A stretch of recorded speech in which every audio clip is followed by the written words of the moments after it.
नमस्कार दोस्तों, स्वागत है आपका हमारे YouTube चैनल स्टडी हब में। आज हम आपको पढ़ाने जा रहे हैं कक्षा 7th की हिंदी पाठ 2 दादी माँ। इसके लेखक हैं शिव प्रसाद सिंह। तो आज हम पढ़ने जा रहे हैं दादी माँ की कहानी। आज हम दादी माँ के बारे में पढ़ने जा रहे हैं। दादी माँ के बारे में तो सभी जानते हैं, सबके घर में दादी माँ होती है। तो लेखक अपनी दादी माँ के बारे में सोच रहा है और कल्पना कर रहा है और आप बीती सुना रहा है। कमजोरी ही है अपनी, पर सच तो यह है कि जरा सी कठिनाई पड़ते बीसों गर्मी बरसात और बसंत देखने के बाद भी मेरा मन सदा नहीं तो प्रायः अनमना सा हो जाता है। ठीक है, लेखक कह रहा है कमजोरी ही नहीं है पर सच तो यह है, सभी के जीवन में थोड़ी सी कठिनाई आती है। बीसों गर्मी बरसात और बसंत देखने के बाद भी मेरा मन सदा नहीं तो प्रायः अनमना सा हो जाता है।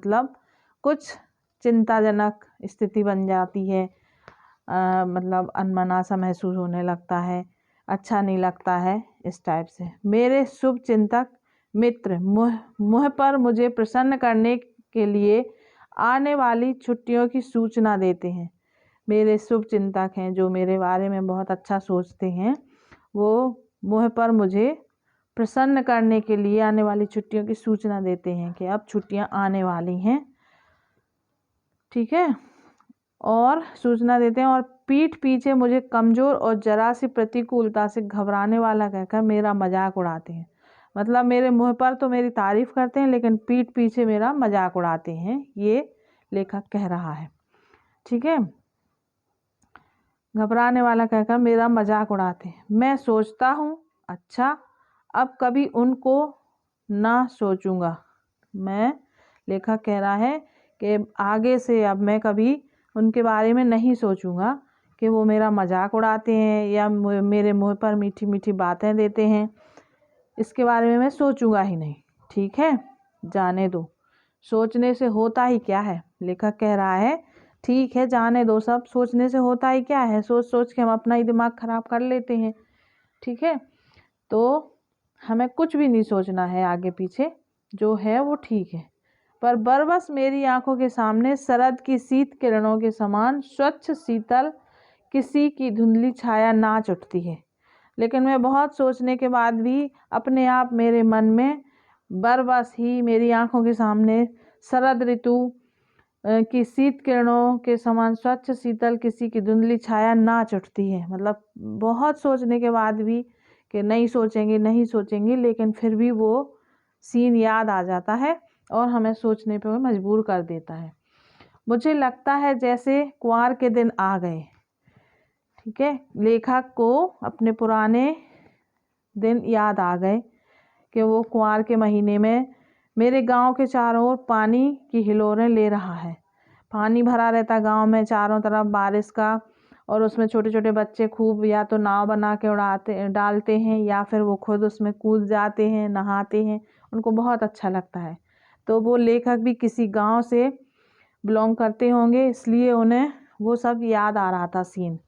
बहुत ना सोचते हुए भी वो सब उनको याद आ रहा था, उनके सामने एक पिक्चर टाइप की चल रही थी।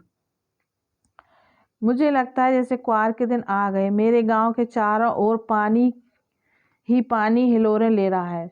दूर के सिवान से बहकर आए हुए मोथा और साई की अध गली घासें, घेवर बनप्याज की जड़ें तथा नाना प्रकार की बरसाती घासों के बीच सूरज की गर्मी में खौलते हुए पानी में सड़कर एक विचित्र गंध छोड़ रहे हैं। दूर सिवान से बहकर आए हुए मोथा और साई, ये मोथा और साई क्या है? ये एक वन की घासें होती हैं। ये घासें घेवर वन प्याज ये जंगलों में पाई जाती हैं। वो बहुत दूर से बहती हुई आके बरसाती पानी में आके सूरज की गर्मी में खौलते हुए पानी में सड़कर विचित्र गंध छोड़ती हैं। अजीब सी बदबू आती है उससे, लेकिन वो बदबू भी बच्चों को अच्छी लगती थी। ठीक है, विचित्र गंध छोड़ रहे हैं। रास्तों में कीचड़ सूख गया है और गांव के लड़के किनारों पर झाग भरे जलाशय में धमाके से कूद रहे हैं। मतलब पानी गिरना तो बंद हो गया है, लेकिन जो किनारे किनारे झरने भरे रहते हैं, वो गंदा सा पानी, उसमें बच्चे नहा रहे हैं, कूद रहे हैं और बहुत उनको मज़ा आ रहा है। ये लेखक अपनी कल्पना बता रहे हैं। अपने अपने मौसम की अपनी अपनी बातें होती हैं। आषाढ़ में आम और जामुन ना मिले चिंता नहीं। अगहन में चिवड़ा और गुड़ ना मिले दुख नहीं। चैत के दिनों में लाई के साथ गुड़ की पट्टी ना मिले अफसोस नहीं। पर कुआर के दिनों में इस गंधपूर्ण झाग भरे जल में कूदना ना हो तो बड़ा बुरा मालूम होता है। लेखक कहता है कि मुझे ये चीज़ें ना मिले खाने पीने की तो मुझे कोई चिंता नहीं है, लेकिन अगर कुआर के दिनों में गंधपूर्ण झाग भरे जल में कूदना ना हो तो बड़ा बुरा मालूम होता है। मतलब लेखक को ऐसे लगता है जैसे इस बार बारिश ही नहीं हुई, अगर उसको खेलने ना मिले, उस पानी में कूद के नहाने ना मिले, तो उन्हें लगता है कि मतलब कुछ भी नहीं है। मैं भीतर बहुत हुड़क रहा था मतलब उसकी कमी महसूस कर रहा था कि अब वो समय कहाँ चला गया। जब हम छोटे थे तब हम अच्छे से नहाते थे, उस गंदे पानी में खूब खेलते थे और फिर थोड़ी सी देर में बीमार हो जाते। 1-2 दिन ही तो कूद सका था, नहा धोकर बीमार हो गया। मतलब 1-2 दिन ही कूदते थे और फिर वो गंदा पानी थोड़ा सा नाक मुंह में चला गया तो बीमार हो जाते थे बच्चे। तो वो अपनी आप बीती बता रहा है लेखक कि नहा धोकर 1-2 दिन कूद सका और नहा धोकर बीमार हो गया। हल्की बीमारी ना जाने क्यों मुझे अच्छी लगती थी। थोड़ा थोड़ा ज्वर हो, सर में साधारण दर्द और खाने के लिए दिन भर नींबू और साबू। थोड़ा थोड़ा दर्द होता था शरीर में और थोड़ा थोड़ा सा बुखार भी रहता था, तो उसमें हल्का खाना दिया जाता था, नींबू और साबूदाने की खिचड़ी या खीर। लेकिन इस बार ऐसी चीज़ नहीं थी। ज्वर जो चढ़ा तो चढ़ता ही रहा, रजाई पर रजाई और उतरा रात 12 बजे के बाद। मतलब इस बार ऐसा हल्का बुखार नहीं था, इस बार बुखार इतना तेज़ था कि रजाई के ऊपर रजाई भी ओढ़ी तब भी ठंड कम नहीं हो रही थी। मतलब बुखार तेज़ होता जा रहा था और दिन भर बुखार नहीं उतरा, और उतरा जब रात के 12 बजने के बाद। मतलब रात में फिर कोई कुछ काम हो ही नहीं सकता। इसलिए लेखक बता रहा है कि बुखार बहुत तेज़ था और ज्वर जो चढ़ा तो चढ़ता ही गया। हमने रजाई पर रजाई ओढ़ी पर बुखार उतरा नहीं, लेकिन उतरा कब? जब रात के 12 बज चुके उसके बाद उतरा।